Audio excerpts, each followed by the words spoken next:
versos de 1 a 13.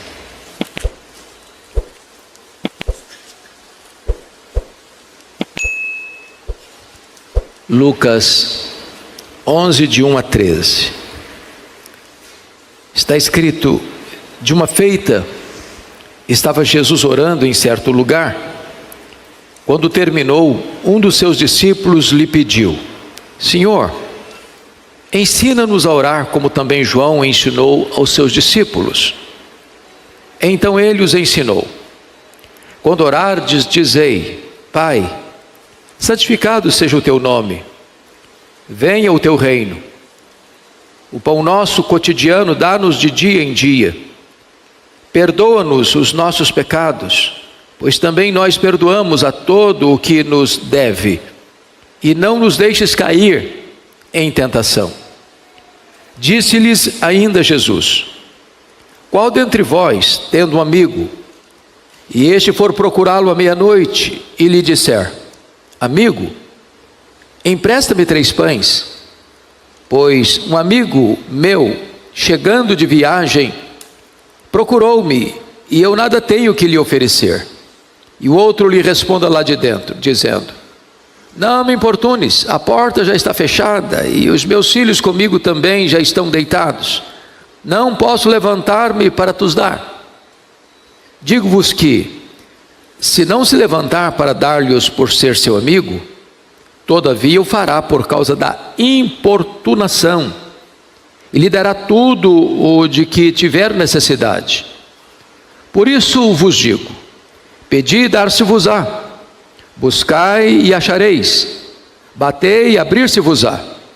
Pois todo o que pede, recebe, o que busca, encontra, e a quem bate, abrir-se-lhe-á. Qual dentre vós é o pai que, se o filho lhe pedir pão, lhe dará uma pedra? Ou se pedir um peixe, lhe dará em lugar de peixe uma cobra? Ou se lhe pedir um ovo, lhe dará um escorpião? Ora, se vós que sois maus, sabeis dar boas dádivas aos vossos filhos, quanto mais o Pai Celestial dará o Espírito Santo àqueles que lhe o pedirem. Amados, eu quero conversar um pouco com vocês hoje sobre o tema na escola da oração com Jesus. Na escola da oração com Jesus. Esse texto que acabamos de ler encerra 4 verdades essenciais que vamos considerar. Primeiro, a primazia da oração. Segundo, o modelo da oração. Terceiro, a perseverança na oração. E finalmente, as promessas feitas àqueles que oram. Vamos considerar então o primeiro ponto, que é a primazia da oração. Somos informados que Jesus está orando. Aliás, o evangelista Lucas destaca, como nenhum outro evangelista, o ministério de oração de Jesus, porque Lucas apresenta Jesus como um homem perfeito, e como homem, Jesus é um homem de oração. Então, os discípulos, vendo Jesus orando, um deles aproxima-se de Jesus e faz um pedido: Senhor, ensina-nos a orar como João Batista ensinou os seus discípulos. É curioso que João Batista é considerado na Bíblia como um pregador, como um arauto de Deus, que veio preparar o caminho do Senhor. Ele pregava para as multidões no deserto. Mas aqui somos informados que o que mais impacta os discípulos de Jesus não é a pregação de João, mas ele como um intercessor, um homem de oração. Então, esse discípulo de Jesus não chega para Jesus pedindo: Senhor, ensina-nos a pregar, ensina-nos a contar histórias, ensina-nos a proferir parábolas inteligentes, mas pedir: Senhor, ensina-nos a orar. E quando você vai para o livro de Atos, você vê a igreja orando.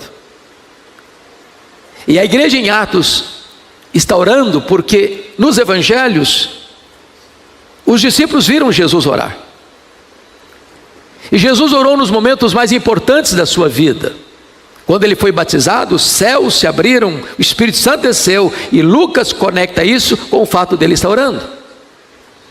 A Escritura nos diz que quando Jesus cura aquele leproso, que estava tomado de lepra, as multidões vieram para ouvir Jesus e serem curadas por ele, e ele se retirava para lugares solitários e orava. A Bíblia diz que quando Jesus foi escolher os apóstolos, passou a noite inteira em oração, e então depois de uma noite de oração, ele os escolhe. Aqui Jesus está orando, ele vai orar no Getsemane, ele vai orar na cruz, e hoje ele está à destra de Deus Pai, orando e intercedendo por nós, diz a Escritura. Então, Jesus está nos ensinando aqui que nós devemos orar, nós precisamos orar, porque quando nós oramos, nós estamos imitando o nosso glorioso Redentor. Hoje nós estamos aqui para sermos matriculados na escola da oração, e o Mestre Supremo é o próprio Senhor Jesus. Mas vamos ver em segundo lugar, um modelo de oração, porque quando um dos discípulos pede para Jesus, ensina-nos a orar, o verso 2 diz, então ele os ensinou. E é claro que nós todos conhecemos e até de cor esta oração.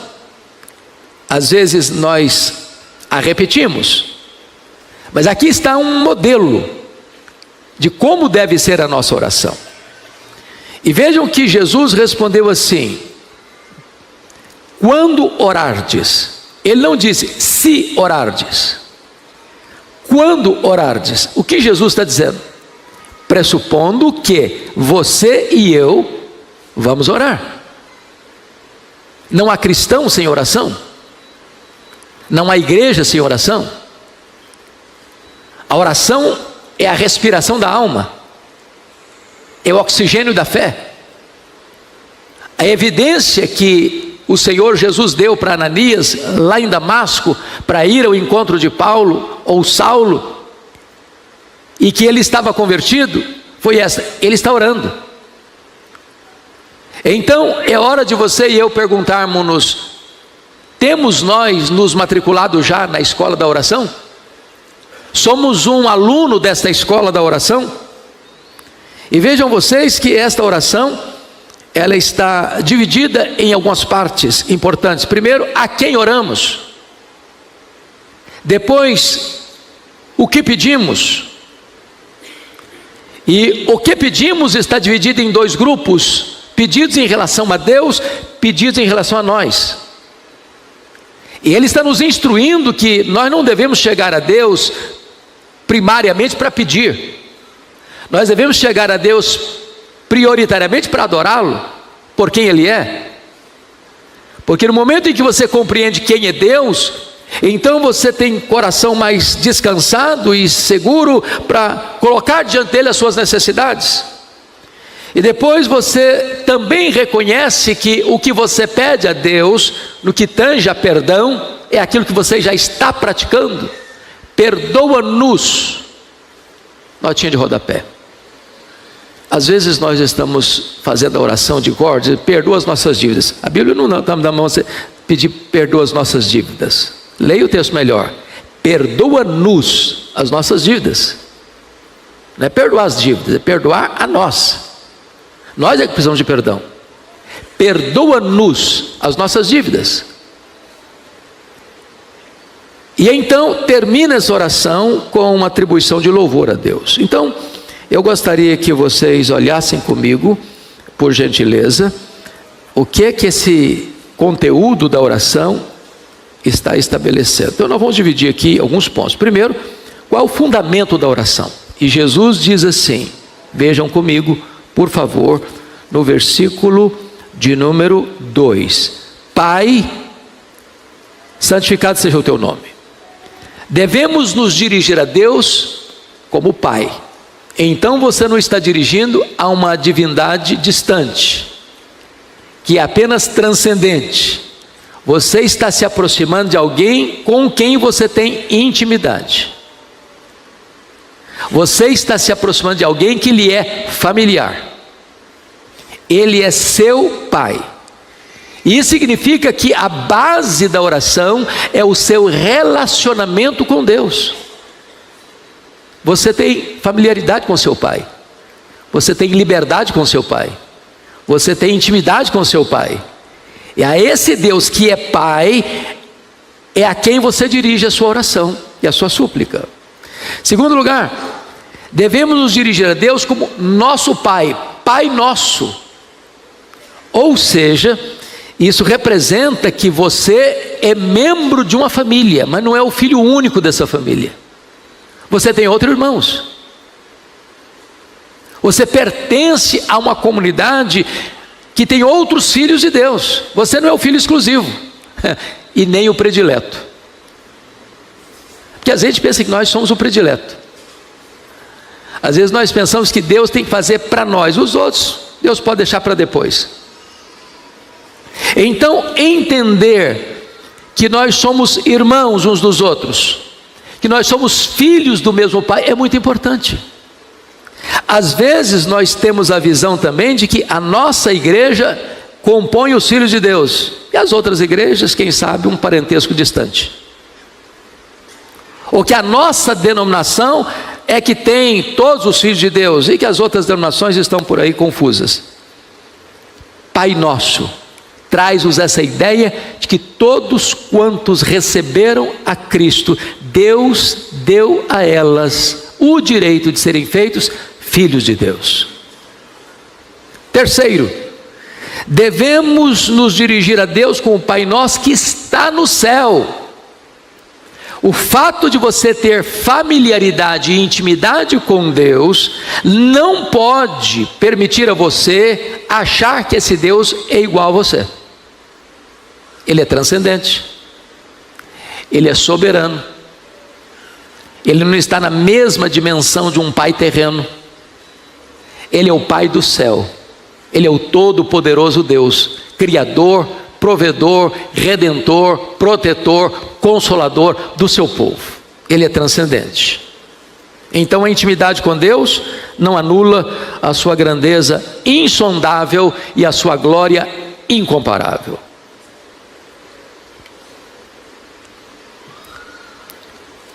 Tratado do fundamento a quem oramos, vejamos o conteúdo da oração.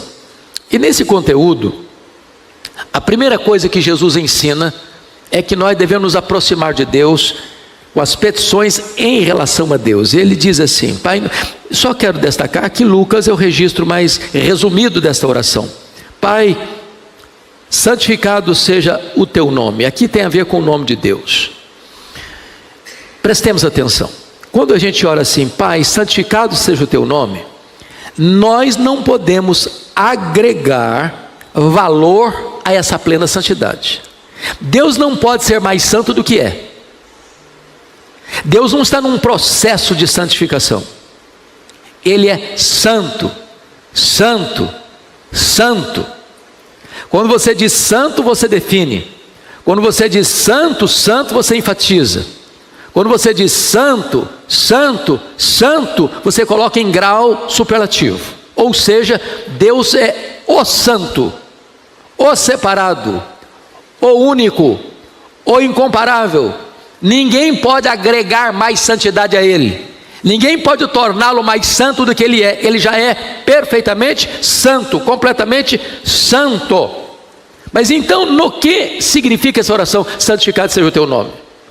Significa que com a minha vida, eu preciso honrá-lo, reverenciá-lo, temê-lo, obedecê-lo, para que a minha vida leve as pessoas a reconhecer a santidade de Deus. Talvez um exemplo clássico disso foi expressado no filme Carruagem de Fogo, do Eric Liddell, aquele missionário presbiteriano escocês, que na Olimpíada de 1924 se recusou a correr a modalidade que ele era especialista, porque caiu num dia de domingo.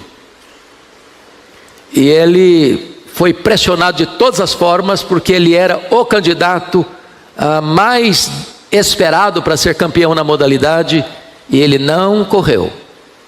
E então precisou matricular-se numa outra modalidade, que não caía no dia de domingo, 400 metros, e ele ganha aquela modalidade e dá um testemunho para o mundo inteiro. E ele fez isso, não por uma questão pessoal, mas por entender zelo pelo nome de Deus. O nome de Deus foi exaltado e glorificado pela sua atitude. Mas veja você, o versículo 11, capítulo 11, versículo 2, ele ora dizendo: venha o teu reino. E o que é o reino de Deus? É um reino político? É um reino geográfico? É um comando administrativo? E a ideia do reino de Deus, venha o teu reino, é que mais pessoas se curvem ao senhorio de Cristo. O reino de Deus, disse ele, não está lá, não está acolá, está dentro de vós. Toda vez que uma pessoa é convertida a Cristo e se rende aos pés do Salvador, aí chegou o reinado do rei. E onde o rei reina, aí se estabeleceu o reino. Portanto, o reino dele está dentro de nós. O reino de Deus é o governo dele na nossa vida. E quando ele está dizendo, venha o teu reino, ele está pedindo, Senhor, eu quero que o senhorio de Cristo, o governo de Cristo, seja estabelecido na minha vida. Agora, notemos, é quase incoerente, inconsistente eu orar, venha o teu reino, e eu me calo, e eu não reparto, e eu não compartilho, e eu não aproveito as oportunidades para falar desse nome a outras pessoas, se eu não evangelizo alguém. Então, prestemos bem atenção antes de fazermos esta oração, porque nós não podemos ser inconsistentes, incoerentes, pedir uma coisa e não fazer o que estamos pedindo. Mas notem vocês, aquilo que o nosso irmão reformador do século XVI, Calvino, afirmou: é tarefa da igreja dar visibilidade ao reino invisível. E como é que nós vamos dar visibilidade ao reino invisível? É falando de Cristo, porque toda pessoa que se submete a Cristo, o reino invisível torna-se visível na vida dele. Não está aqui em Lucas, mas o Senhor complementa em terceiro lugar em Mateus: seja feita a tua vontade, assim na terra como no céu. O que ele está pedindo? Diferentemente de algumas ênfases da atualidade, onde algumas pessoas tolamente, arrogantemente, aproximam-se de Deus dando ordens, eu decreto, eu exijo, eu proíbo, eu determino, o que é uma tolice. É uma tolice. Porque Deus é soberano. Ele está assentado no alto e sublime trono. E Ele faz todas as coisas conforme o conselho da sua vontade. Então o Evangelho não é que a vontade minha seja feita no céu.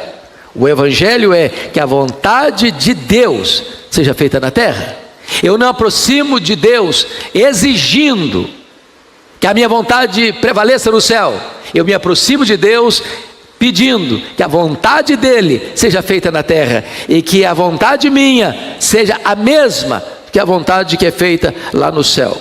Então, esta é a súplica que está sendo feita aqui com respeito à vontade de Deus. Feito isso, Jesus faz uma transição dos nossos pedidos em relação a Deus para as nossas petições em relação a nós mesmos.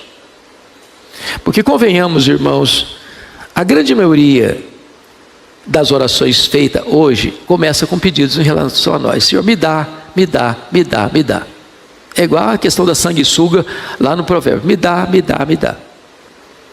Abençoa minha vida, abençoa minha casa, abençoa minha família, abençoa meus filhos, abençoa meu cônjuge, abençoa meus negócios, abençoa minha empresa, e meu, e meu, e meu, e meu, e meu. Parece que nós somos o centro do universo, e nós não somos o centro do universo. O centro do universo é Deus.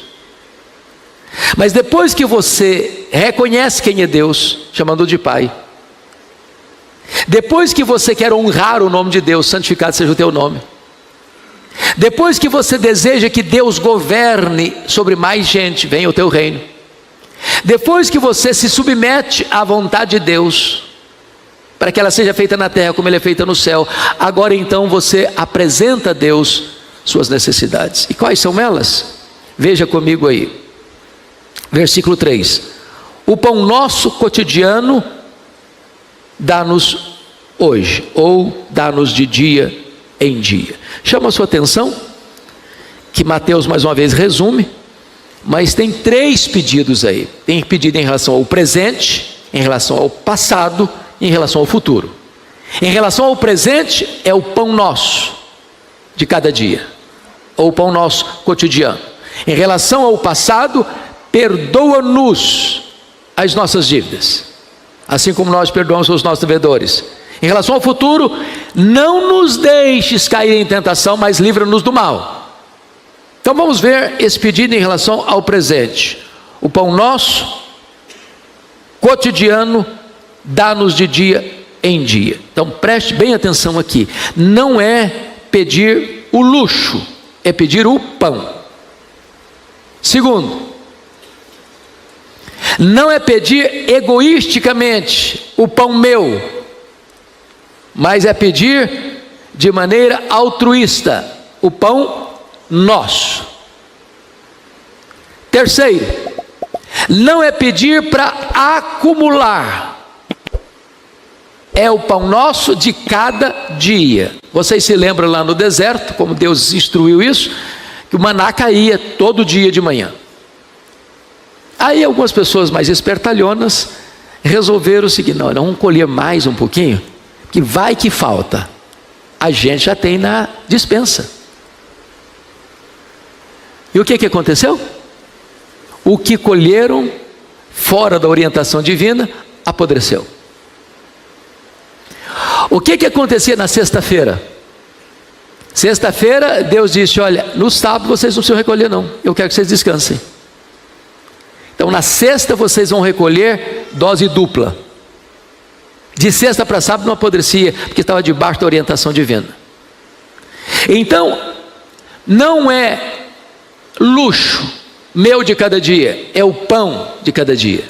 Não é o pão meu, é o pão nosso. Não é o pão nosso para a vida inteira, é o pão nosso de cada dia. Em outras palavras, o que Jesus está nos instruindo é que nós precisamos depender de Deus todos os dias da nossa vida. É claro que Jesus não está aqui dizendo que você vai viver numa situação de tanta pobreza que todo dia a sua despensa fica vazia, a sua conta bancária fica zerada e você só vai ganhar o dinheiro para comer hoje e amanhã tem que ganhar o dinheiro amanhã. Não é isso. É que nós precisamos depender de Deus todo dia. Até porque, irmãos, entendamos, você pode ter como John Rockefeller, que foi o primeiro bilionário do mundo. Ele ficou doente, estava para morrer, e sendo o cara mais rico do mundo, ele podia comer uma bolacha de sal e meio copo de leite por dia. O que adianta você ter uma mesa farta e não ter saúde? Então nós precisamos depender de Deus todo dia. Mas depois de você fazer pedidos em relação ao presente, você vai fazer pedidos em relação ao passado. E eles deixam isso claro aqui. Versículo 4: perdoa-nos os nossos pecados.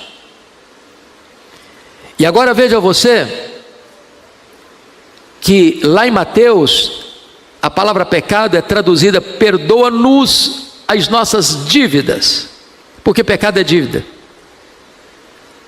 Nós temos uma dívida com Deus impagável. E se Deus fosse cobrar de nós a nossa dívida, nós estaríamos em débito constante e contínuo com Ele. Nós não podemos perdoar a nós mesmos, nem limpar-nos a nós mesmos. Precisamos do perdão de Deus. Alguém aqui não precisa do perdão de Deus? Qual é o tamanho da sua dívida com Deus? Jesus ilustrou isso na parábola do credor incompassivo, usando uma cifra astronômica de 10 mil talentos, 350 mil quilos de ouro, que naquela época era preciso um trabalhador comum trabalhar 150 mil anos para conquistar 10 mil talentos, 350 mil quilos de ouro. Esse é o tamanho da nossa dívida com Deus, impagável. E o que o Jesus nos ensinou é que você e eu podemos nos aproximar de Deus, que é nosso Pai, e pedir que Ele perdoe as nossas dívidas. E foi isso que Ele fez na cruz. Porque a Bíblia diz que Deus estava em Cristo reconciliando consigo o mundo, não imputando aos homens as suas transgressões, não colocando na conta deles a sua dívida. Deus colocou a nossa dívida na conta do seu Filho, e a Bíblia diz que lá na cruz Ele rasga o escrito de dívida que era contra nós, crava-o na cruz e dá um brado: tetelestai, está pago. E Ele não pagou nossa dívida com ouro ou com prata, mas com seu próprio sangue. E agora Deus nos declara justos diante do seu tribunal, de tal maneira que já nenhuma condenação há mais para aqueles que são em Cristo Jesus nosso Senhor. Ele perdoa as nossas dívidas. Agora, o texto nos informa: perdoa-nos os nossos pecados ou as nossas dívidas, assim como nós temos perdoados aos nossos devedores. Então preste atenção: se você é alguém que retém perdão, se você não tem perdoado quem deve você não pode fazer essa oração, porque você estaria pedindo juízo e condenação para a sua vida. Todo indivíduo que vai entrar no céu é uma pessoa perdoada, não pode entrar lá sem receber perdão. Mas a Bíblia diz que se você não perdoa, você também não recebe perdão. Então, se você está aqui hoje, você está nos assistindo e tem pendência com alguém, tem mágoa de alguém, rompeu o relacionamento com alguém, não conversa com alguém, está magoado, até com sentimento de vingança com alguém, está na hora de você acertar a sua vida com Deus e com o seu próximo. Porque do contrário, não podemos fazer essa oração, e do contrário, não podemos ser perdoados, e do contrário, não podemos entrar no céu, e do contrário, nem podemos ser chamados de cristãos. Bom, mas agora, depois de tratar desta matéria, Jesus fala das tentações futuras. Aqui não está no texto de Lucas, mas está lá em Mateus 6. E não nos deixes cair em tentação, mas livra-nos do mal. Amados irmãos, Jesus, ou melhor, o Deus Pai só teve um filho sem pecado. Este foi Jesus. Mas Ele não teve nenhum filho sem ser tentado. Por mais espiritual que você seja, você é tentado. Não é pecado ser tentado. Pecado é ceder à tentação. Como dizia Lutero, você não pode impedir que um pássaro voe sobre a sua cabeça. Você pode impedir que ele faça ninho na sua cabeça. E as tentações variam de pessoa para pessoa. Às vezes aquilo que para você é um assunto que não é tão complicado, para outra pessoa é muito complicado. Fundamentalmente, há 3 elementos que levam o homem essencialmente à queda: dinheiro, sexo e poder. Alguém brincando com isso diz que a barra de ouro, a barra da saia e o São João da Barra. Agora vejam que algumas pessoas lidam com a questão da sexualidade com mais tranquilidade do que outra. Tem outra pessoa que lida com dinheiro com mais facilidade do que outra. Tem outra pessoa que lida com o problema da vaidade com mais facilidade do que outra. É por isso que a Bíblia diz lá das ciladas do diabo. E a palavra cilada lá na língua grega é metodeia, de onde vem métodos, estratagemas. A Bíblia diz que o diabo anda ao nosso derredor procurando alguém para devorar. E ele conhece os nossos pontos fracos, ele conhece os nossos pontos fortes, ele conhece os flancos da nossa vida, as brechas que deixamos abertas. E nós não temos forças em nós mesmos para resistirmos a essas tentações. Talvez o momento mais perigoso de um crente é quando dizer: pastor, isso aí eu domino, isso eu bato no peito e tiro de letra. Como a moça disse certa vez comigo: pastor, eu sei até onde eu posso ir, eu sei a hora de parar. Não sabe, não sabe, não sabe. É por isso que a Bíblia diz que alguns pecados, a única maneira de você lidar com eles é fugindo. Por exemplo, os pecados da carne, as tentações sexuais. Hormônio não obedece, não tem controle. Então a Bíblia diz: fugir das paixões da mocidade. Mas com respeito ao diabo, a Bíblia diz: resistir o diabo e ele fugirá de vós. E não tem idade. Preste atenção nisso, não tem idade. Uma pessoa de 80 anos é tentada igual uma pessoa jovem, talvez em outras áreas, talvez em outros aspectos. Então, quando você ora, você está pedindo não só que Deus supra suas necessidades diárias do hoje, não só que Deus perdoe suas dívidas do passado, mas você está pedindo para Deus livrar você do maligno, do diabo, das tentações do futuro. Bom, dito isto, agora Jesus vai mostrar a necessidade da perseverança na oração, dos versos 5 a 8. Ele vai contar uma história muito curiosa, porque o camarada chega e bate a porta do amigo dele de madrugada e pede um favor, e ele está pedindo: amigo, empresta-me 3 pães. Eu não conheço, na nossa cultura não existe emprestar pão. Já viu alguém emprestar pão? Empresta-me 3 pães. É muito abuso, não? Chegar na casa do camarada de madrugada, bater a porta dele, tocar a campainha, o cara levantar assustado, porque você percebe isso, né? O telefone tocou de madrugada, ou alguém veio te visitar de madrugada, coisa boa não é? E aí quando o cara me empresta 3 pães, eu respondo: rapaz, paciência, cara, já estou deitado, meus filhos estão dormindo, agora não vou levantar para te dar 3 pães não, mãe, nem para te emprestar. E Jesus conclui dizendo o seguinte: olha, esse cara vai dar os pães ou por ser amigo, e se não for amigo, ele vai dar porque o cara vai continuar batendo na porta dele. Ele vai ficar tão aborrecido da insistência que o cara vai levantar e atendê-lo, porque senão ele não dorme o resto da noite. Mas Jesus está contando uma história por contraste, não é por semelhança. O que ele está dizendo é que Deus não é como esse vizinho indisposto e rabugento que já está deitado com os filhos, com a porta fechada e sem disposição de levantar.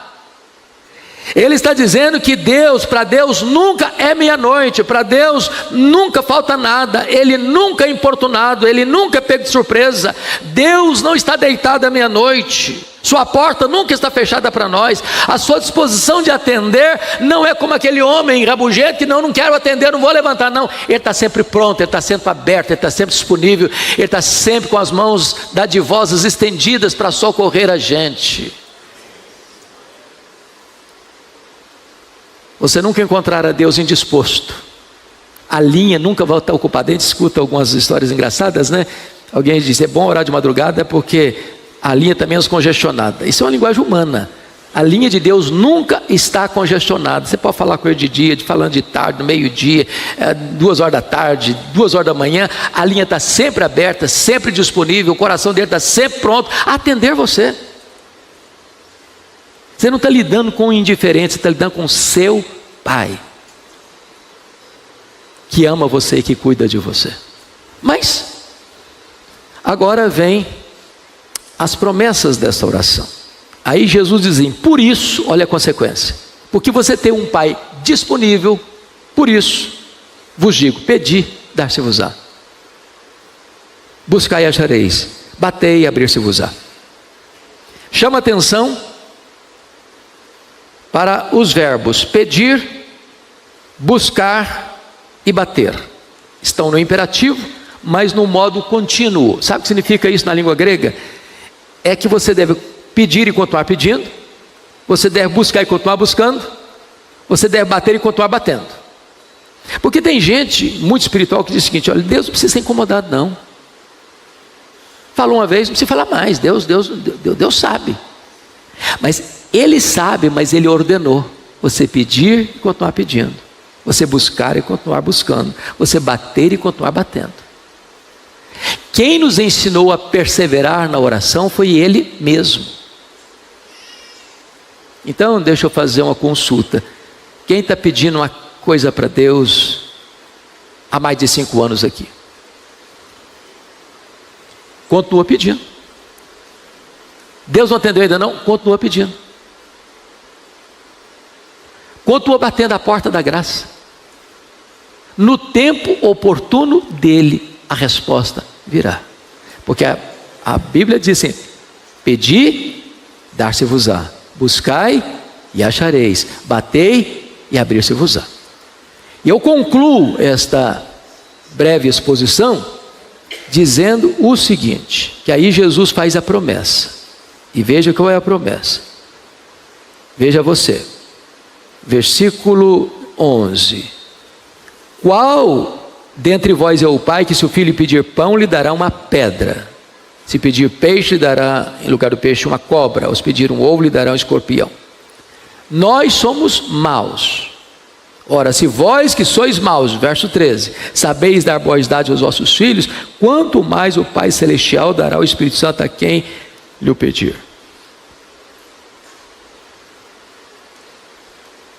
Veja bem, não é que Jesus está dizendo que você é mau, um pai mau, que quer acabar com seu filho, arrebentar com ele. Ele pede um pão, você dá uma pedra. Filho, abre o pão, não é pão, é pedra. E aí ele pede um peixe para almoçar, e quando ele olha no prato tem uma cobra. Aí ele pede um ovo para comer, um ovo estalado, ou ovo mexido, ovo cozido, e quando ele olha, é um escorpião que está no prato. Não é isso não.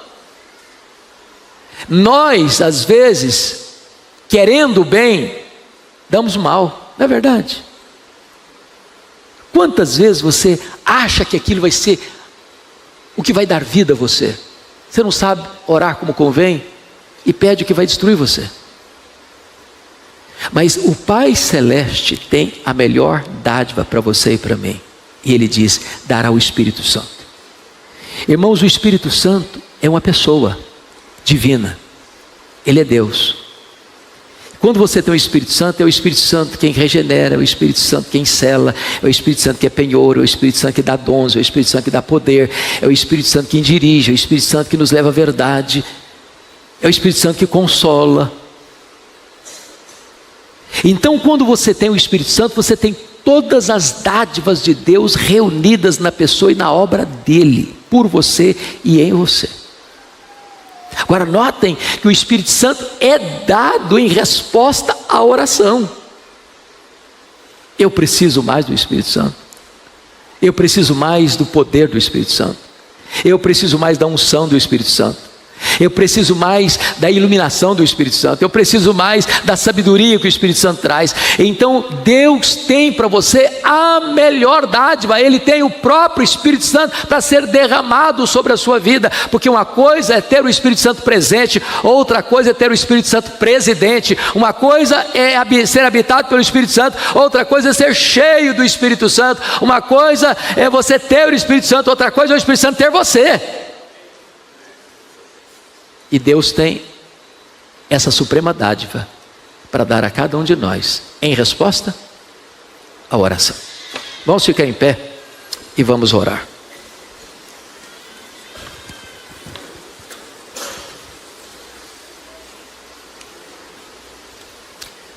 Quem quer mais do Espírito Santo aqui nessa manhã? Louvado seja Deus. Pai querido, bendito é o teu nome. porque nesta manhã abrimos a Tua palavra, viva e poderosa. E agora te pedimos, Deus, que sejamos todos matriculados na escola da oração com Jesus, para aprendermos aquilo que é prioridade na nossa vida, para entendermos que o primeiro lugar Tu precisas ocupar no nosso coração.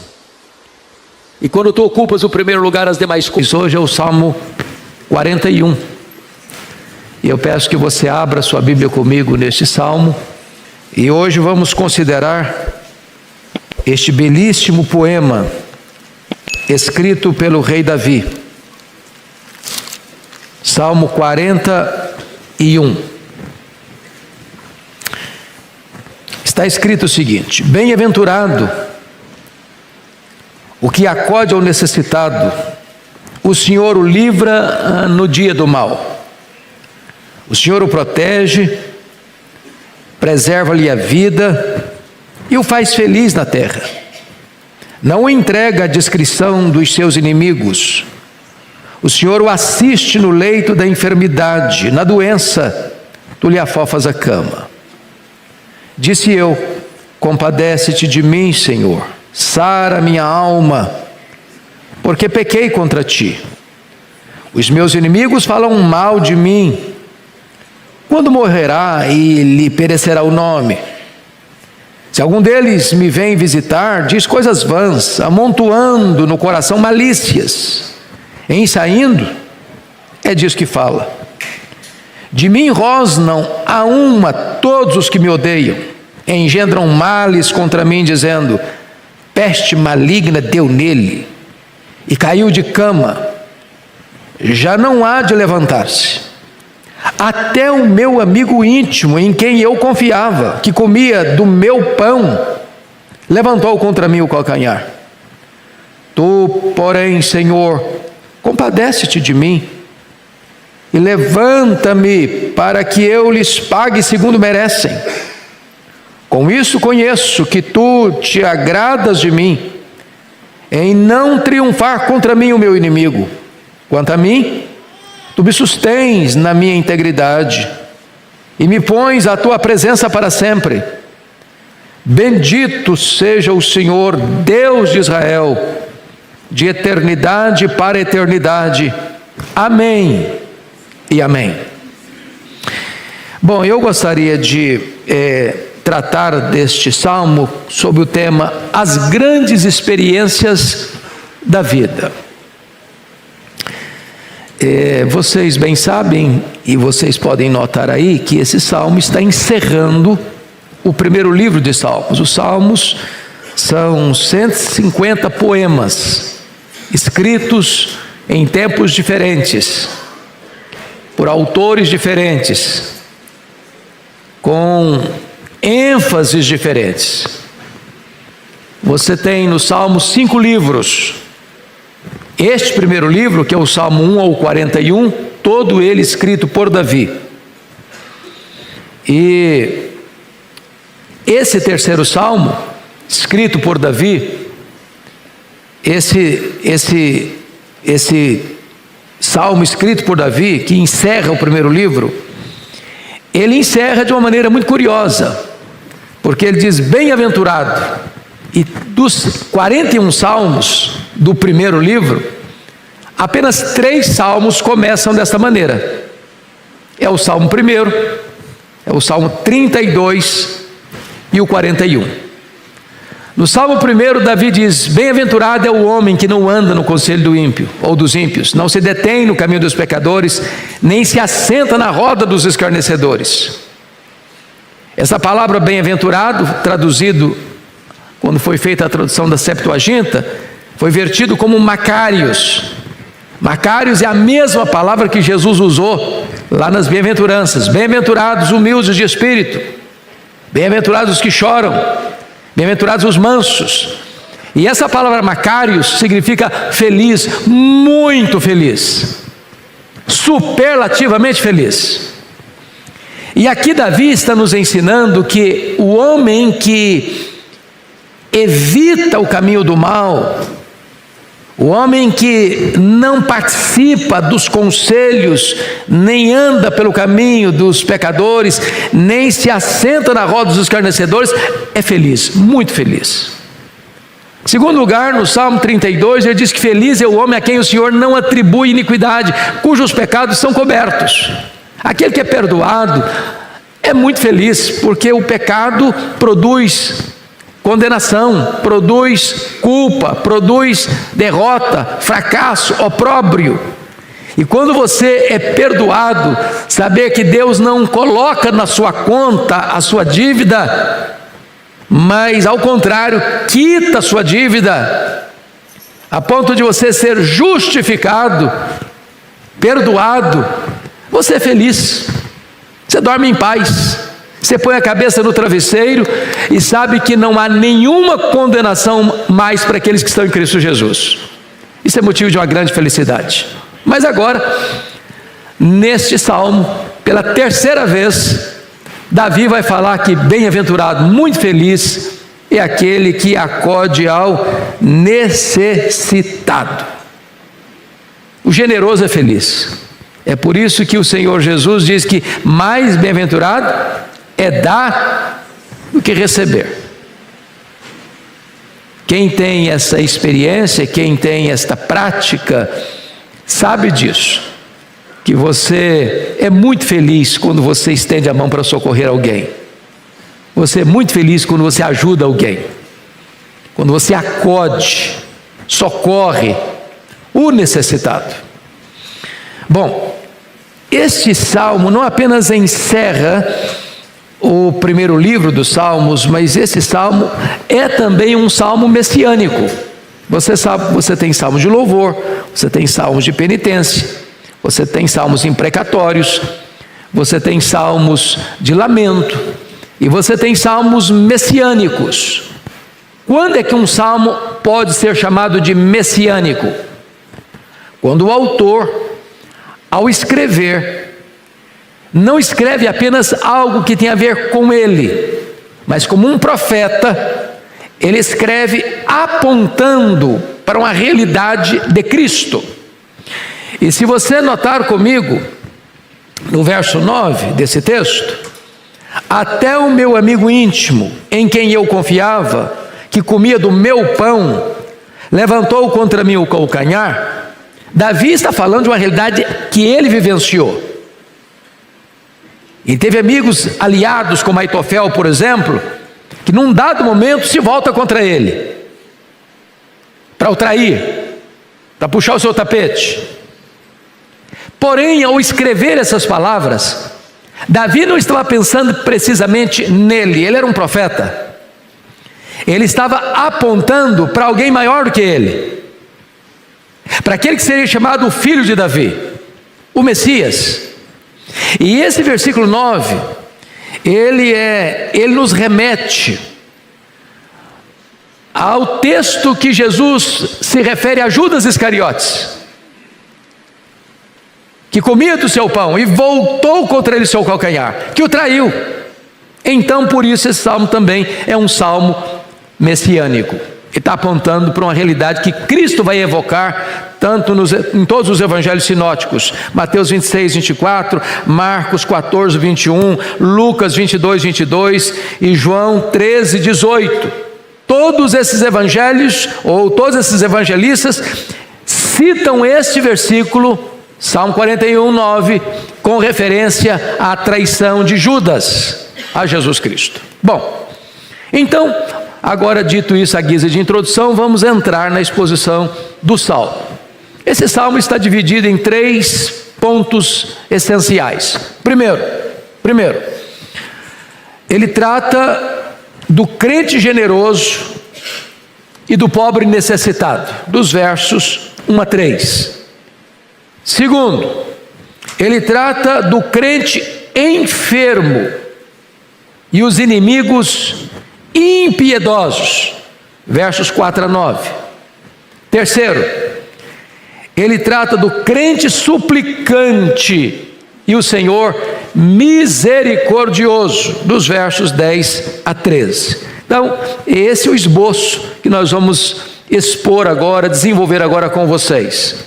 Crente generoso, pobre necessitado, crente enfermo, inimigos impiedosos, crente suplicante e Senhor misericordioso. Então vamos ao primeiro ponto, o crente generoso e o pobre necessitado. Com a Bíblia aberta comigo aí, vamos lá. Primeira coisa que eu destaco é que a generosidade é fonte de sublime felicidade. Olha o versículo 1. Bem-aventurado o que acode ao necessitado. Enfatizo, repito, que a palavra bem-aventurado aí, na tradução que foi feita do Velho Testamento para o grego, a palavra que aparece lá é makarios, a mesma palavra que Jesus usou para bem-aventurança. Feliz, muito feliz. A pergunta é: quem é o necessitado? O que é uma pessoa necessitada? A ideia aqui é de uma pessoa desamparada, uma pessoa que está passando dificuldade. Em outras palavras, é aquele que é pobre, de bens materiais, fraco em força, menosprezado em reputação, desanimado em espírito. Não é apenas uma pessoa que está precisando de comer, ou uma pessoa que está precisando de vestir na hora da chegada do inverno, mas é também o necessitado nas outras áreas da vida. Alguém que pode estar com muito dinheiro, mas está numa grande aflição.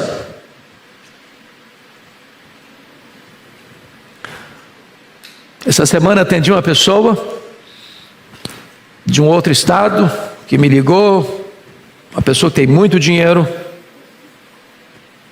que tem muitos bens, mas vivendo um drama, já tentar suicídio algumas vezes, a vida perdeu o sabor, a vida se desfigurou diante dos seus olhos, ele não consegue encontrar mais razão para viver.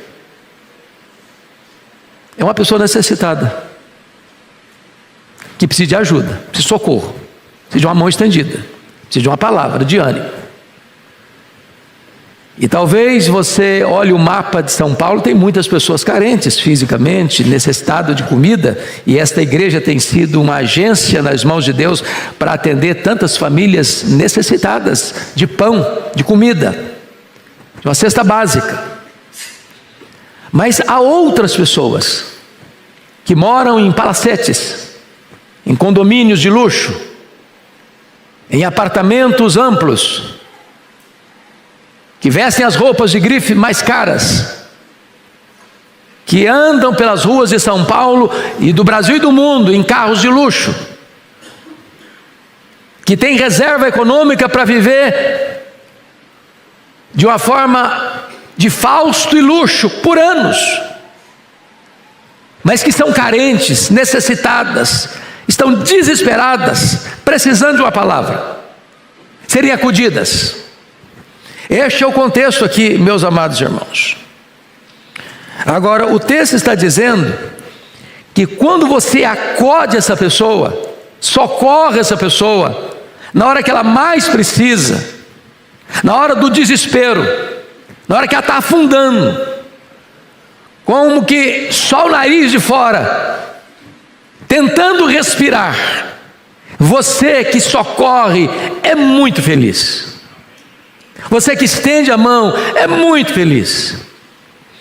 O texto está mostrando para nós que feliz não é o egoísta, não é o narcisista, não é o que olha só para ele, pensa nele, desde que ele sobreviva, desde que ele esteja indo bem, desde que ele com saúde, com dinheiro, com família tranquila, com seus negócios prosperando, que os outros se danem, como diz a música do Roberto Carlos, que você me aqueça nesse inverno e o restante vá para o inferno. Eu estou pensando em mim, no meu bem, na minha felicidade. Não, esse texto ensina para nós o altruísmo. O altruísmo é de você olhar para o outro, é de você olhar pela janela e saber que tem gente à sua volta precisando de uma palavra, precisando de uma mão estendida, precisando de um socorro, precisando de uma ajuda, precisando de ser notado e assistido. Essa é a ideia do texto. Se você faz isso, Isso é fonte de uma sublime felicidade. Notem o que Spurgeon disse sobre esse versículo. Como são tolos os que temem perder a riqueza, dando-a, e não temem perderem-se, mantendo-a. Aquele que guarda ouro pode ser um bom carcereiro, mas aquele que dispõe para socorrer o necessitado é um bom mordomo. O que a Bíblia diz? A alma generosa prosperará, mas aquele que retém mais do que é justo é pura perda, vaza pelos dedos. Quando você socorre o pobre, você está emprestando a Deus, que não fica com dívida com ninguém. Então aqui a primeira palavra para você. Você tem essa experiência? Não estou falando lá uma vez ou outra na vida, não. Você tem a experiência de ajudar alguém de uma maneira programática, constante. Quanto do seu orçamento mensal você reserva para ajudar alguém? Frequentemente. Ah, pastor, eu não sei nem quem que eu posso ajudar. Sabe sim. Sabe sim. Tem gente na sua família? Tem gente que trabalha na sua casa? Tem gente que você conhece? Então eu gostaria aqui de fazer um desafio a você. Você não é o que você escuta, você não é o que você promete, você não é o que você sente, você é o que você faz. Ensinar isso aqui e de você ir para casa e contar tudo do mesmo jeito não resolveu muita coisa. Hoje, quem sabe você aqui faça um teste, uma experiência. E vou lhe dizer uma coisa: ninguém é tão pobre que não possa dar, e ninguém é tão rico que não possa receber. Assuma um compromisso diante de Deus. Eu falei, eu vou começar a ajudar uma pessoa, eu vou começar a ser generoso, eu vou começar a dar parte daquilo que eu recebo. Veja o resultado, você vai ficar espantado, porque Deus vai multiplicar a sua sementeira, Deus vai fazer você prosperar em todas as áreas. E você vai perceber que mais bem-aventurado é dar do que receber. Bom, mas vamos agora a uma outra verdade nesse texto. A generosidade não é apenas fonte de felicidade, a generosidade é fonte de ricas recompensas. E o texto vai elencar para nós 5 recompensas. Primeira, olha aí no versículo 1 ainda: o Senhor o livra no dia do mal. O que o texto está dizendo? Você é crente? Louvado seja Deus, você é crente. Você está aqui, você ama Deus, você é um servo, uma serva de Deus. Mas Deus não blindou a sua vida. Você não está numa estufa, você não está numa redoma de vidro. Você e eu enfrentamos também o dia mau. Não está escrito lá em Efésios 6, acerca do dia mau? Depois de você vencer tudo, você permanecer firme, porque chega o dia mau. O que é o dia mau? Se você pensa numa luta, numa batalha espiritual, o dia mau é o dia em que parece que todas as forças adversárias, visíveis e invisíveis, humanas e espirituais, conspiram contra você. É aquele dia que parece que os céus estão de bronze. Você já acorda com o nó na garganta.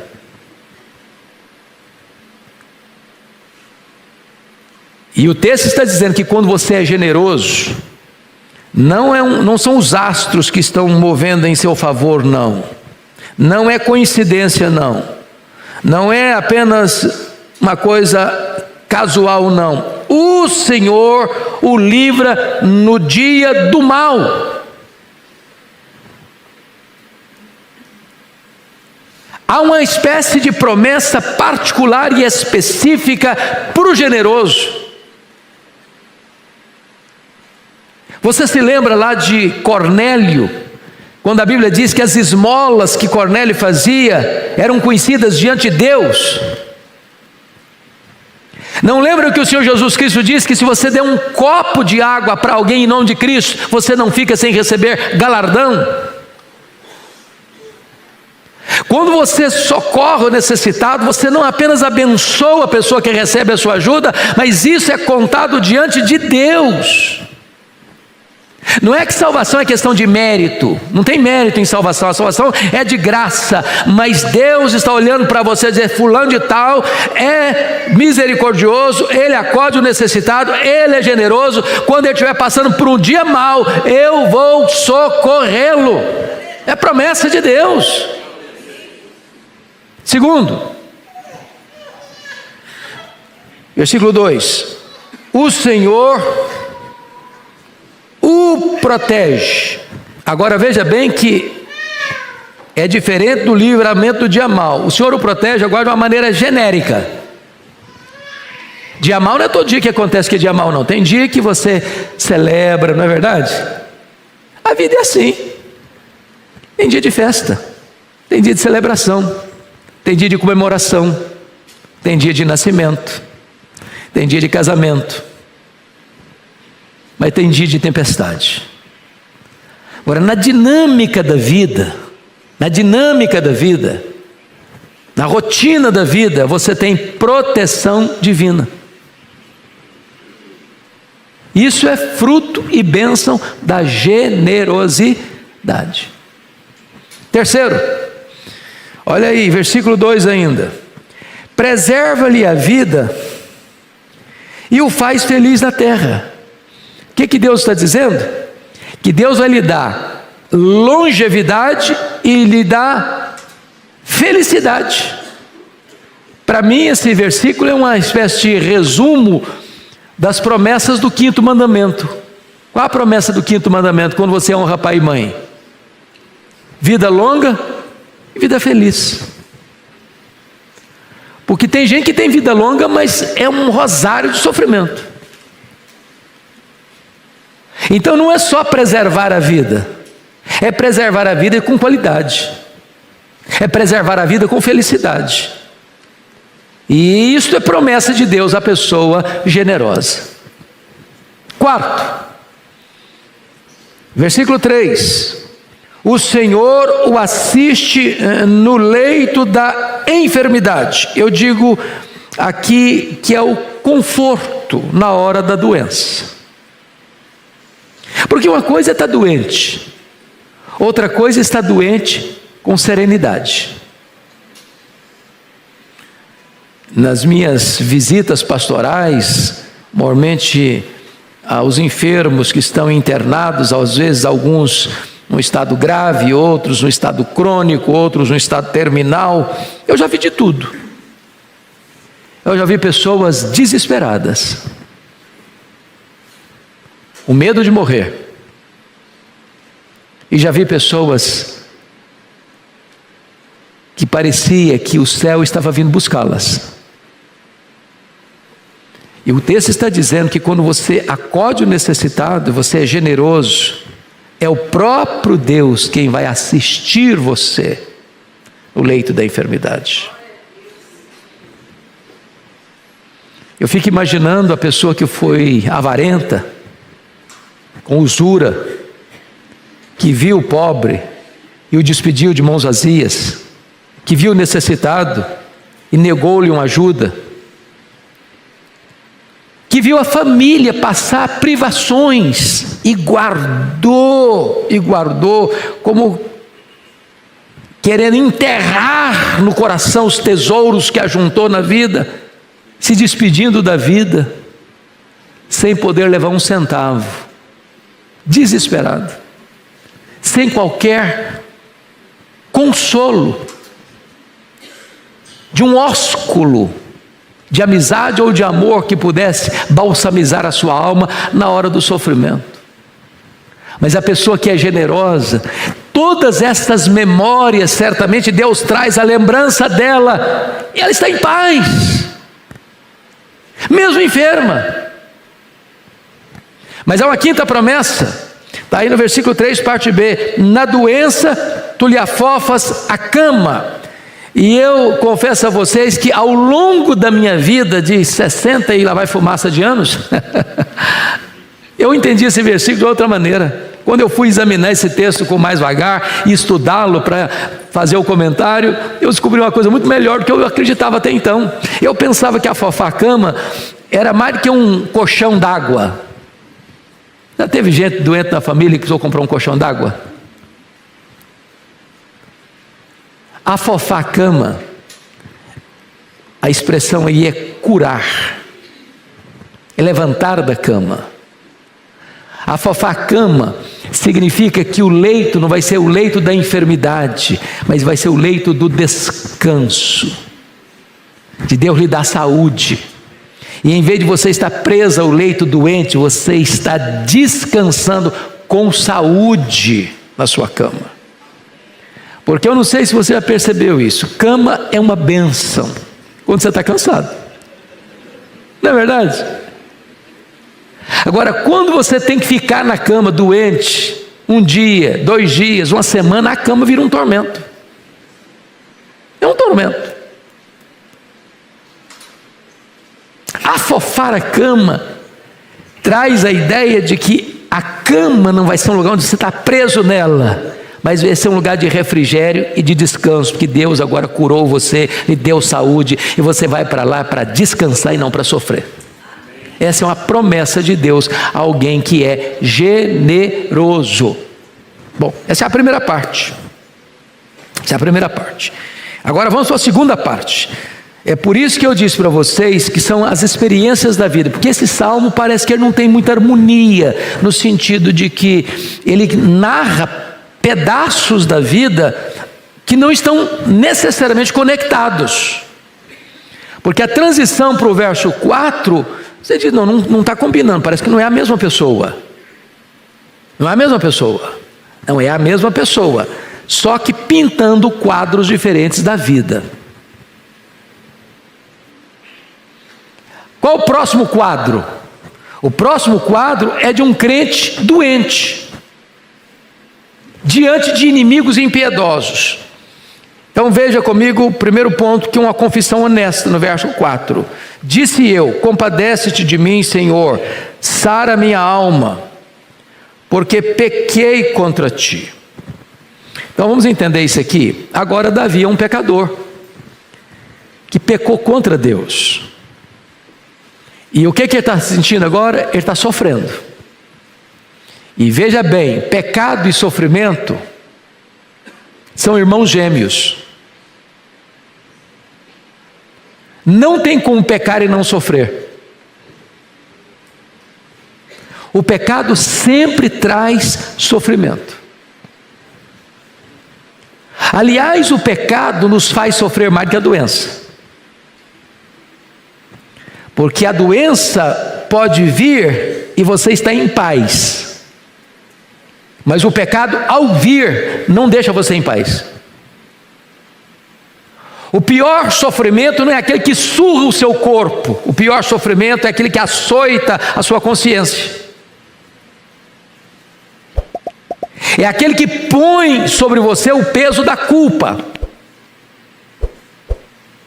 Então não há pecado indolor. O que faz você ficar cansado não é o trabalho, é o pecado. Porque o cansaço do trabalho, uma noite de sono reparador, renova o seu vigor. Mas o pecado estiola você, seca seus ossos, arranca lágrimas dos seus olhos e atormenta a sua vida. E aqui Davi está dizendo isso. Compadece de mim, sara minha alma. Ele está dizendo, a minha alma está doente, a minha alma está enferma. Por quê? Porque eu pequei. Pequei contra quem? Contra ti. O que é isso aqui? É uma confissão. Uma confissão arrancada do mais profundo da alma, doente, enfraquecida, debilitada, por causa do pecado. Veja você que ele está com o corpo doente e está com a alma doente. Isso é o efeito do pecado. O pecado adoece o corpo, o pecado adoece a alma. Mas agora, veja você que ele está enfrentando, depois de fazer uma confissão honesta, enfrentando uma maledicência impiedosa. Olha os versos 5 e 6. Você pode ler comigo, versos 5 e 6, vamos juntos? Os meus inimigos falam mal de mim. Quando morrerá, lhe perecerá o nome.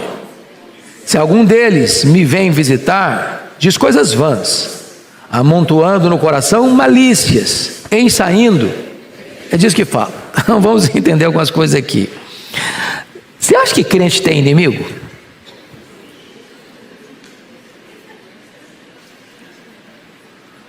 Crente não deve fazer inimigo, mas crente tem inimigo. Agora tem inimigo e inimigo. Tem inimigo que diz para você: eu sou seu inimigo. Você sabe com quem você está lutando.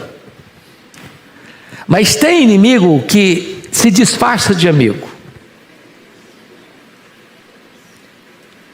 Tem inimigo que tem o desplante, a cara de pau, de quando você está doente, ele ir lá visitar você. E ele está falando coisas vãs para você, amenidades. Mas lá no coração ele está dizendo: morra miserável, morra miserável, morra miserável.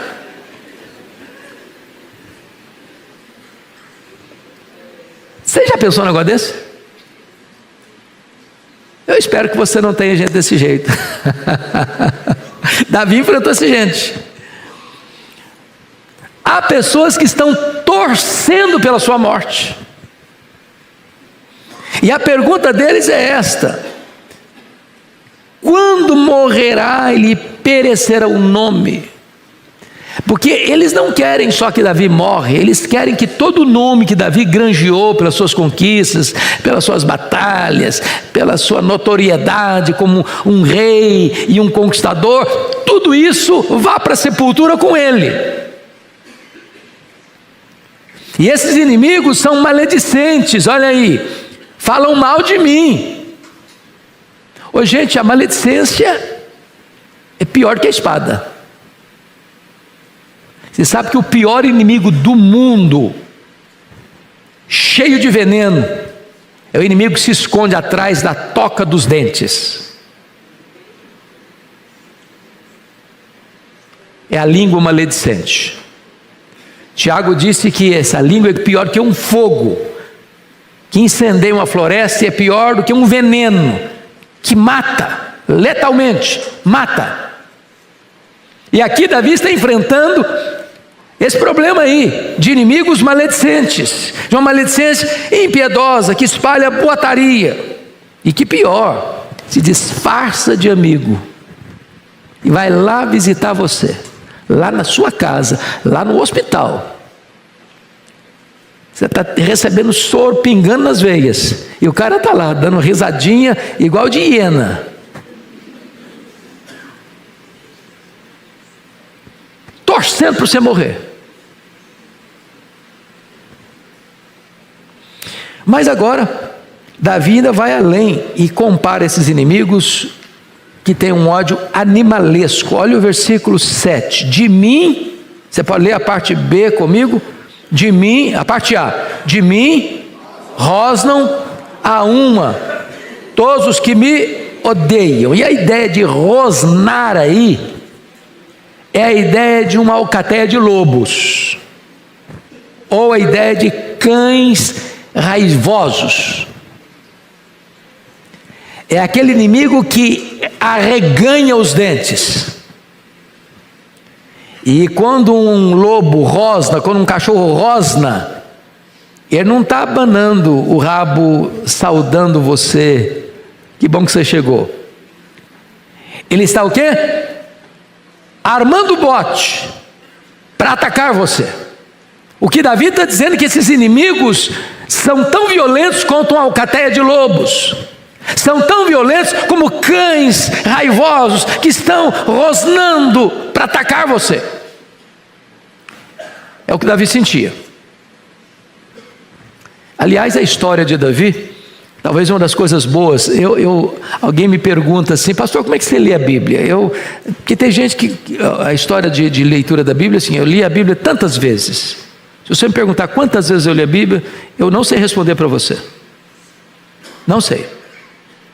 Porque eu não tenho o hábito, não estou dizendo que é errado não, eu admiro quem faz isso, aplaudo quem faz isso. Começa a leitura de Gênesis, vai Apocalipse, começa em Gênesis, Apocalipse, Gênesis, Apocalipse, Gênesis, Apocalipse, li tantas vezes. Maravilha. A minha experiência é outra. Eu gosto de morar num livro da Bíblia. Sabe o que é morar no livro da Bíblia? Você lê 1, 2, 10, 20 vezes o mesmo livro, ou lê o texto 1 a 5, 10 vezes o mesmo texto, ou de você pegar uma biografia, como de Davi, por exemplo, e ler toda ela numa sentada só. Porque às vezes a gente lê fragmentadamente e não junta as coisas, não faz conexões. Não é verdade? Então, quando você lê a biografia de Davi, Davi foi um cara que só teve paz enquanto cuidava de ovelhas lá em Belém.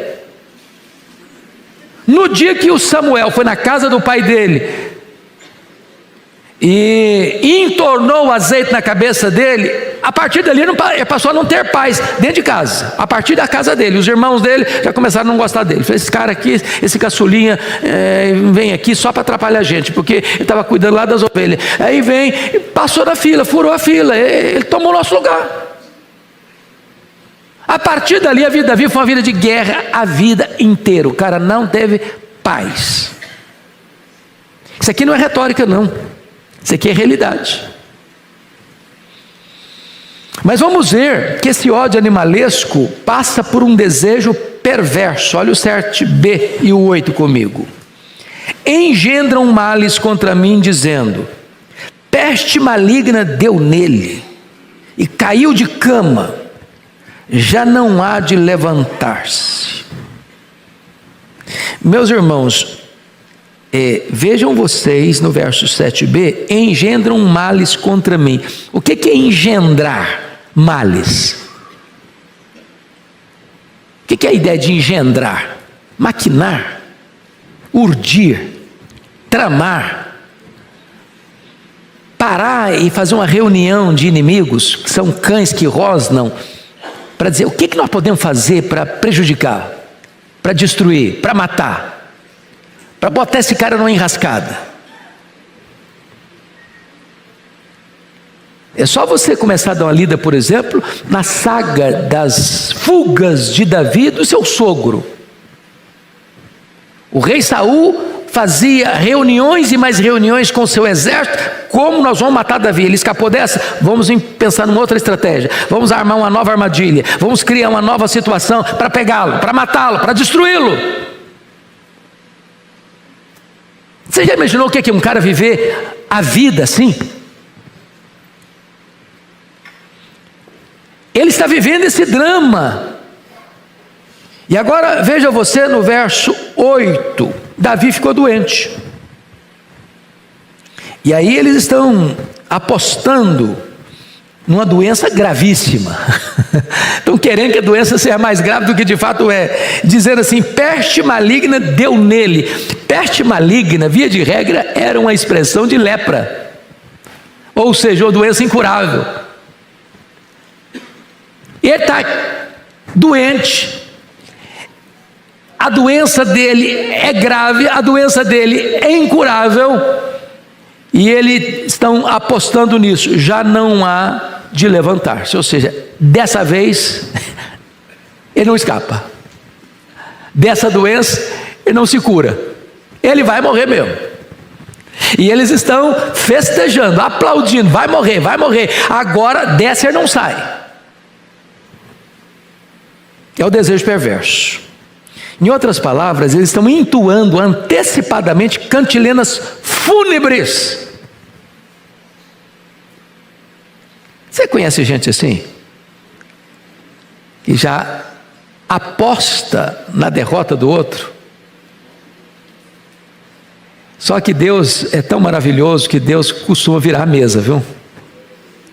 Deus costuma mudar o placar do jogo. Eu me lembro dentro da saga política paulistana, em idos, tempos idos, de um candidato que resolveu sentar-se na cadeira nas vésperas da eleição, achando que a vitória dele já estava assegurada. E no dia da eleição, quando abriram as urnas, quem ganhou foi o outro. É possível que alguém acredite que o outro vai ser derrotado e ele vai vencer. E é possível que Deus mude o jogo. Deus altere a situação. E Deus curou Davi. Deus levantou Davi. E Davi sarou. E os seus inimigos ficaram completamente derrotados ao destilarem veneno contra Davi. Mas aí vem o último ponto desse ponto aqui, a traição ingrata do verso 9. Você pode ler o verso 9 comigo? Vamos lá? Até o meu amigo íntimo, em quem eu confiava, que comia do meu pão, levantou contra mim calcanhar. O texto não diz a quem Davi estava se referindo. Podia ser seu filho Absalão, podia ser o próprio sogro dele, o Saul, a quem ele ia lá tocar harpa na sala do rei. E Davi pode ter tido muitos defeitos, mas esse ele não teve. Ele nunca se insurgiu contra o sogro para matá-lo, tendo a oportunidade de fazê-lo. Pode ser Aitofel, seu conselheiro, que se aliou a Absalão na conspiração, depois cometeu suicídio. O certo é que Davi está dizendo que num dado momento da vida a gente pode também experimentar esse sabor amargo de um companheiro de jornada, no meio do caminho, virar as costas para a gente. Porém, Davi estava aqui profeticamente apontando para um fato maior, do próprio filho de Davi, o Messias, Jesus de Nazaré, nosso glorioso Redentor, que chama 12 homens para serem apóstolos. E dentre esses 12 homens, um deles exerceu um cargo de confiança, tesoureiro do grupo, Judas Iscariotes. E num dado momento, Judas Iscariotes, dominado pela ganância, pela avareza, pelo amor ao dinheiro, resolveu livremente vender Jesus por 30 moedas de prata e trair o seu Senhor. E na verdade, Judas vai se tornar o líder da escolta militar, composta de soldados romanos e soldados do Sinédrio, fortemente armados, para na noite fatídica que Jesus viveu no jardim do Getsêmani, capitanear a corja e entrar no jardim e depositar na face sacrossanta de Jesus o beijo traidor. E o beijo traidor de Judas feriu o coração do nosso Senhor, tanto quanto os cravos que lhe rasgaram as mãos. E aqui Davi está retratando esta cena, que aconteceu 1000 anos depois de Davi escrever esse salmo. Bom, vamos então agora ao último ponto desse salmo. Primeiro ele falou do generoso, depois ele falou do enfermo, agora nós vamos falar do crente que ora, o crente suplicante, versos 10 a 13, vamos olhar aí. Em vez de Davi sucumbir, Davi ora. A primeira coisa que eu chamo a sua atenção é o pedido de restauração do verso 10, você pode ler comigo 10, vamos juntos? Tu, porém, Senhor, compadece-te de mim, levanta-me, para que eu lhes pague segundo merecem. O que você vai fazer quando você constata que alguém está perseguindo você? ou que alguém traiu você. Qual é a reação natural do ser humano? Pagar na mesma moeda. Dá o troco. Dente por dente, olho por olho, pé por pé, queimadura por queimadura. Essa é a reação humana. Não foi essa a reação de Davi. O que Davi fez? Ele não se vingou, mas ele entregou a causa para quem? Para Deus. E ele ora a Deus. E a primeira coisa que ele vai fazer é dizer: tu, porém, Senhor, compadece-te de mim. Ele não está pedindo direito, ele está pedindo compaixão. Ele está dizendo: Senhor, eu sou uma pessoa maravilhosa e eu tenho direitos garantidos, e eu decreto que tu me levantes dessa cama da enfermidade, que tu derrotes o meu inimigo. Não foi isso que ele fez. Ele chega para Deus humildemente e pede o quê? Compaixão, misericórdia. Segunda coisa, ele pede cura e levanta-me, porque os inimigos estão dizendo: deu peste maligna nele, ele vai morrer, dessa ele não sai. Não tem médico que reverta esse diagnóstico dele, não tem remédio que o cure. Eu quero dizer para você que o nosso Deus não aceita os diagnósticos fechados pelos homens. Quem tem a última palavra é o nosso Deus.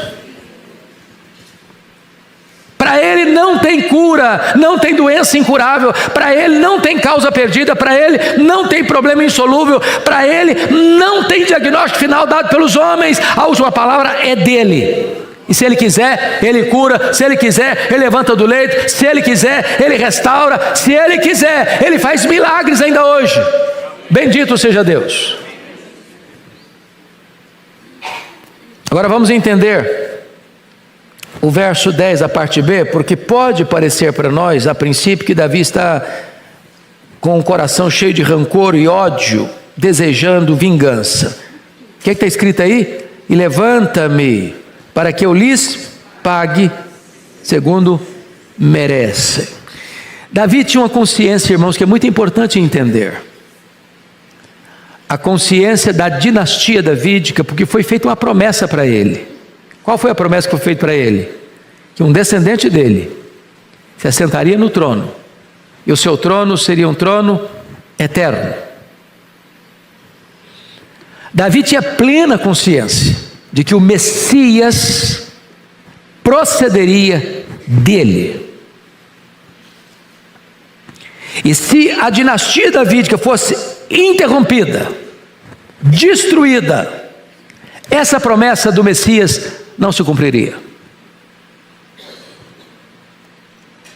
E aí você vai ver os perigos para frente e as lutas que aconteceram para frente, porque Salomão reina no seu lugar. Salomão morre, Roboão reina no seu lugar, está indo dentro da linha, mas Roboão foi insensato. E o que aconteceu? O reino se dividiu. 10 tribos seguiram a liderança cismática de Jeroboão I, mas Deus preservou a tribo de Judá, de onde procedia Davi. E Deus mesmo cuidou na história para que essa linhagem não fosse corrompida, essa linhagem não se perdesse, até que, na plenitude dos tempos, na casa do pão, Belém, onde nasceu Davi, 1000 anos depois, nasceu Jesus de Nazaré, e a promessa se cumpriu.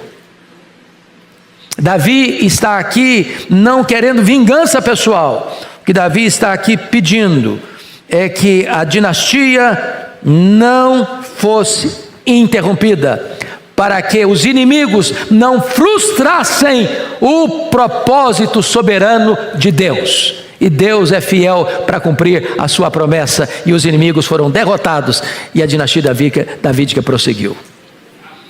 Segunda coisa, tributo de gratidão no versículo 11.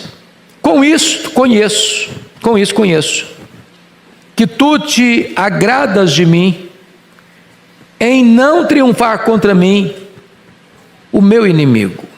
Davi tinha plena consciência de duas coisas. Primeiro, que Deus perdoou o seu pecado. Segundo, que Deus o curou da sua enfermidade. Terceiro, que Deus cumpriu o seu plano de, através dele, suscitar o Messias, o nosso Salvador. E ele está aqui dando graças a Deus por isso. Com isto conheço que tu te agradas de mim. E eu quero dizer para você que também o Senhor Deus se agrada de você, porque você está em Cristo. Você está em Cristo. Deus se agrada de você. Deus fez você assentar com Cristo nas regiões celestes, acima de todo principado e potestade. Então, quando Deus olha para você, Ele vê a justiça de Cristo em você, e Ele se agrada de você, apesar de você e eu sermos quem nós somos, pecadores. Bendito seja Deus por isso. Terceiro, penúltimo lugar, anelo por comunhão, versículo 12. Leia o 12 comigo. Quanto a mim, vamos juntos? Quanto a mim, tu me sustens na minha integridade e me pões à tua presença para sempre. Oh, amados irmãos, Deus perdoa, Deus restaura, Deus cura, Deus dá vitória, Deus preserva o coração íntegro, e Deus dá a nós o maior de todos os privilégios, desfrutar da sua presença. A maior bênção na vida de um ser humano é andar na presença de Deus. Bens, saúde, prestígio, são coisas boas, magníficas, preciosíssimas. Mas a maior bênção é a comunhão com Deus, é a presença de Deus. Foi por isso que quando Deus disse para Moisés, lá em Cades Barneia, olha, vocês vão ter a minha promessa, eu vou dar para vocês a terra prometida, eu vou levar vocês lá, vou escalar um anjo para acompanhar vocês até lá, vocês vão conquistar a terra, a promessa está de pé, mas eu não vou com vocês. E Moisés disse para o Senhor, Deus, se tu não fores conosco, não nos faça subir, porque a maior necessidade nossa não é da terra prometida. Um anjo é tão importante, mas a maior necessidade nossa não é de um anjo.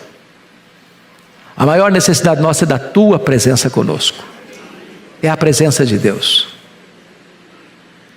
Irmão, se Deus está presente, temos tudo.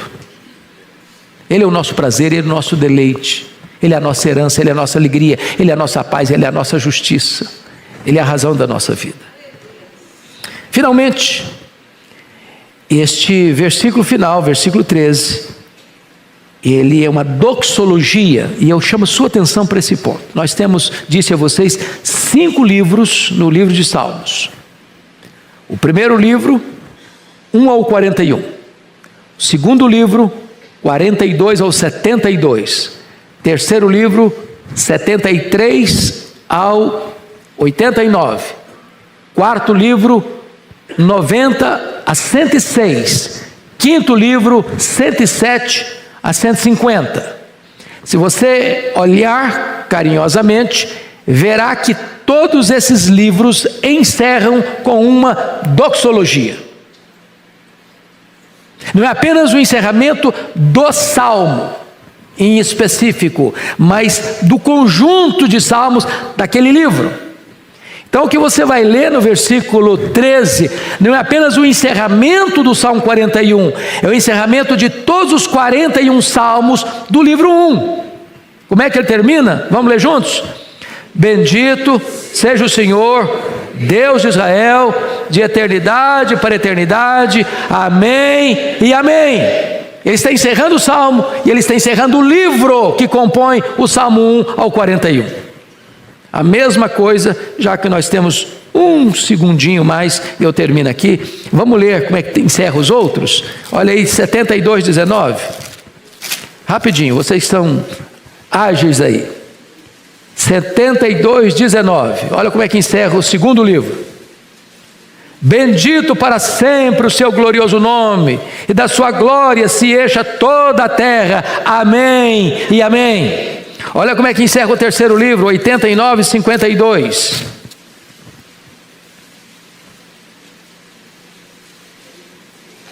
Bendito seja o Senhor para sempre. Amém e amém. Olha como é que encerra o quarto livro, 106, 48. Bendito seja o Senhor Deus de Israel, de eternidade a eternidade, e